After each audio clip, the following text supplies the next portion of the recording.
বন্ধুরা, রান্নাবাটি চ্যানেলে আমি আজকে একটা রেসিপি নিয়ে চলে এসেছি।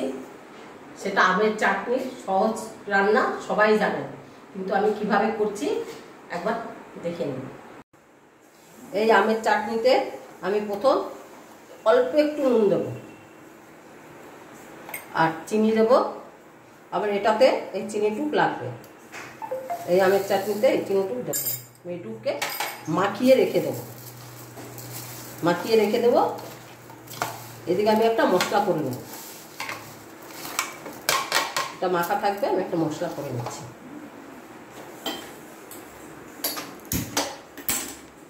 আমার কড়াইটা গরম হয়ে গেছে, আমি এবার একটা শুকনো লঙ্কা দিয়ে দিচ্ছি। শুকনো লঙ্কা ধনে দেবো,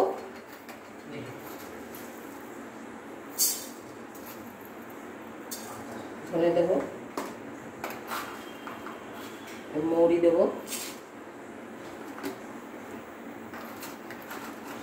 এবার জিরে দেবো। মশলাটা আমি গরম করে নিচ্ছি, গরম করে মিক্সি করে নেবো ঠান্ডা করে।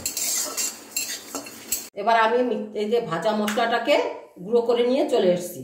এবার এটা আমি আমটা যে মাখিয়ে রেখেছিলাম, সেই আমটাকে এবার আমি কড়াইতে দিয়ে দেবো।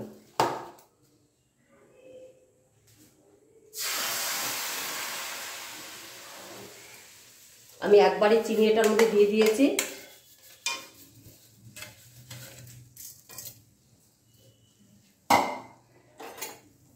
এবার আস্তে আস্তে চিনিটা গলবে, আমটাও সেদ্ধ হয়ে যাবে। আমি এটাকে এখন ঢাকা দিয়ে দেবো। এই যে আমটা ঢাকা দিয়ে রেখে দিয়েছিলাম, এবার দেখবো এটা আমটা সেদ্ধ হয়েছে কিনা। একদম সুন্দর সেদ্ধ হয়ে গেছে। এটার মধ্যে আপনি হয়তো হলুদ একটু দেওয়া যায়, আবার যার যে না দেবেন সে শুধু এমনিও থাক। আমি এটার মধ্যে একটা মশলা অ্যাড করব, যে ভাজা মশলাটা আমি করে রেখেছিলাম, সেই ভাজা মশলাটা এটার মধ্যে দিয়ে দেবো। আমার এই চাটনিটা প্রায় হয়ে এসছে। আমি কিন্তু হলুদ দিলাম না, আপনাদের ইচ্ছে হলে আপনারা একটু হলুদ দেবেন, কেউ আবার ফুড কালার দিতে পারেন সামান্য একটু, তাতে কোনো অসুবিধা নেই। কিন্তু এখন আমি একটা ভাজা মশলাটা করে রেখেছিলাম, সেটাকে দিয়ে দেবো।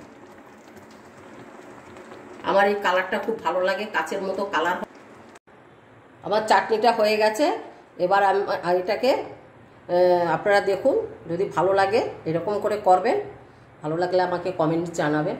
ফেসবুক থেকে যারা দেখছেন তারা আমার পেজটাকে একটু ফলো করে লাইক শেয়ার করে দেবেন। আর যারা ইউটিউব থেকে দেখছেন তারা আমার পেজটাকে সাবস্ক্রাইব করে আমার পাশে থাকবেন। তাহলে এখন আসি, পরের ভিডিওতে আসবো এবার নতুন একটা রেসিপি নিয়ে।